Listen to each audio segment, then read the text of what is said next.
ವಿಚಾರಗಳಿದೆ ಅಂತ ಹೇಳಿ ಮಾತಾಡಬಹುದಾಗಿತ್ತು ಮುಖ್ಯಮಂತ್ರಿಗಳು. ಆದ್ರೆ ಇವ್ರಿಗೇನಿತ್ತು, ಬರೀ 8 ಬಿಲ್ ಬಗ್ಗೆ ಇತ್ತು ಚರ್ಚೆ. 8 ಬಿಲ್ ಬಗ್ಗೆ ಪಾಸ್ ಮಾಡ್ಕೊಂಡ್ರು. ಒಂದೇ ಒಂದು ಮೇಕೆದಾಟು ಬಗ್ಗೆ ಒಂದೇ ಒಂದು ಅಕಾರ ಚಕಾರ ಮಾತಾಡಿದ್ರ ಸದನದಲ್ಲಿ 8 ದಿನ ಸದನ 22 ಗಂಟೆ ತತ್ಸುಮಾರು 21 ಗಂಟೆ 40 ನಿಮಿಷ ಸದನ ನಡೀತು.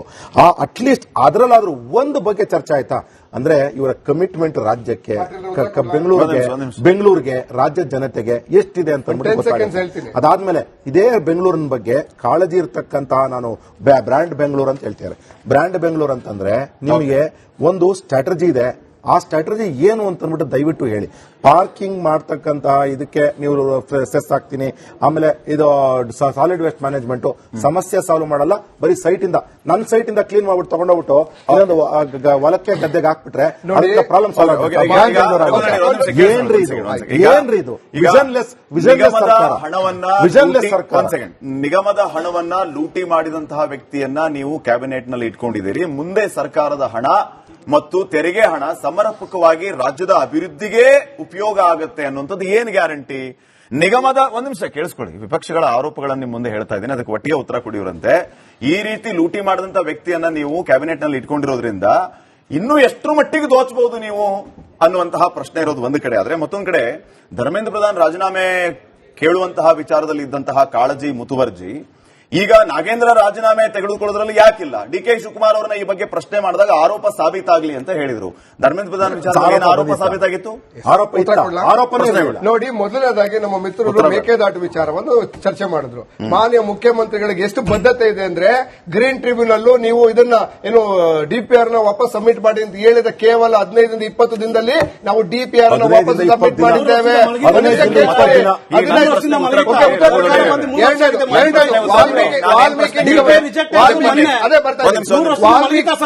ವಾಲ್ಮೀಕಿ ನಿಗಮದಲ್ಲಿ ಏನು 85 ಕೋಟಿ ಏನು ಇದಾಗಿದೆ ಅಂತ ಹೇಳಿ ಮಿಸ್ಅಪ್ರೋಪ್ರಿಯೇಷನ್ ಆಗಿದೆ, ತಪ್ಪೇನೋ ಬೇರೆ ಟ್ರಾನ್ಸ್ಫರ್ ಆಗಿದೆ ಅಂತ 98% ವಾಪಸ್ ಬಂದಿದೆ.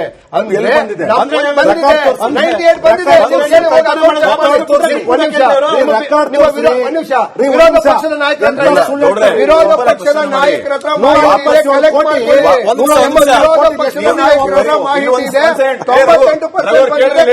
ವಾಪಸ್ ಬಂದಿದೆ ಅಂತಂದಿದ್ದಕ್ಕೆ ಹೋಗಿದ್ದನ್ನು ಒಪ್ಕೊಂಡ್ರೆ ಹೇಗಿದ್ರೆ ಒಪ್ಕೊಂಡಿದ್ದೇವೆ. ಈಗಲ್ಲ ಒಂದ್ ನಿಮಿಷ ನೋಡಿ, 85 ಕೋಟಿ ಇದು ಏನು ಮಿಸ್ಅಪ್ರೋಪ್ರಿಯೇಟ್ ಆಗಿದೆ ಅಂತ ಹೇಳಿ ಮಾನ್ಯ ಸಿದ್ದರಾಮಯ್ಯನವರೇ ಹೇಳಿದ್ದಾರೆ, ಒಪ್ಕೊಂಡಿದ್ದಾರೆ. ಯಾರು ಯಾವ ಅಧಿಕಾರಿಗಳು ತಪ್ಪು ಮಾಡಿದ್ದಾರೆ ಅವರು ಶಿಕ್ಷೆ ಕೊಟ್ಟಿದ್ದಾರೆ. ಓಕೆ, ಕೇಳಿಸ್ಕೊಳ್ಳಿ.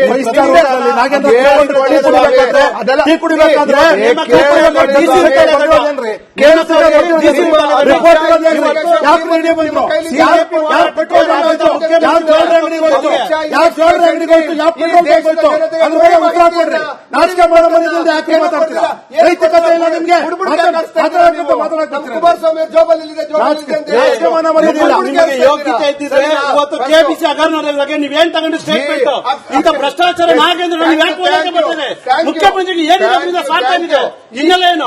ಕೆಪಿಎಸ್ಸಿ ಹಗರಣದ ರೂವಾರಿಗಳ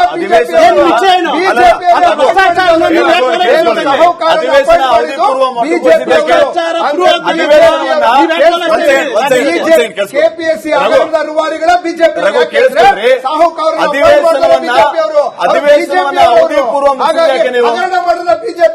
ರಾಜ್ಯದ ಮುಖ್ಯಮಂತ್ರಿ ಸಮಗ್ರ ಕರ್ನಾಟಕದ ಬಗ್ಗೆ ಚಿಂತನೆ ಇಲ್ಲ. ರಾಜ್ಯದ ನನಗೆ ಸಮಯ ಇಲ್ಲ.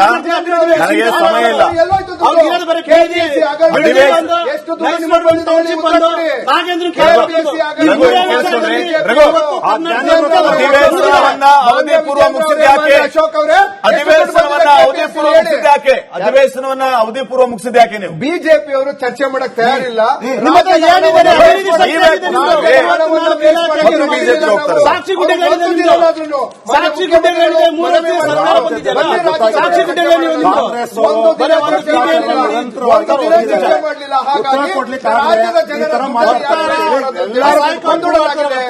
ನಾನು ಕೇಳ್ತಿರೋದಿಷ್ಟೇ, ಇವತ್ತು ಬೆಂಗಳೂರು ಅಭಿವೃದ್ಧಿ ಸಚಿವರಾಗಿದ್ದು ಡಿ ಕೆ ಶಿವಕುಮಾರ್ ಅವರು 7,000 ಕೋಟಿ ಜಿಬೇಕು ಅಂತ ಹಾಕೊಂಡ್ರಲ್ಲ, ಇಲ್ಲಿ ಕೆಲವೊಂದು ಹಾಸ್ಯಾಸ್ಪದ ವಾದಗಳನ್ನ ಕೇಳಿದ್ವಿ ನಾವು.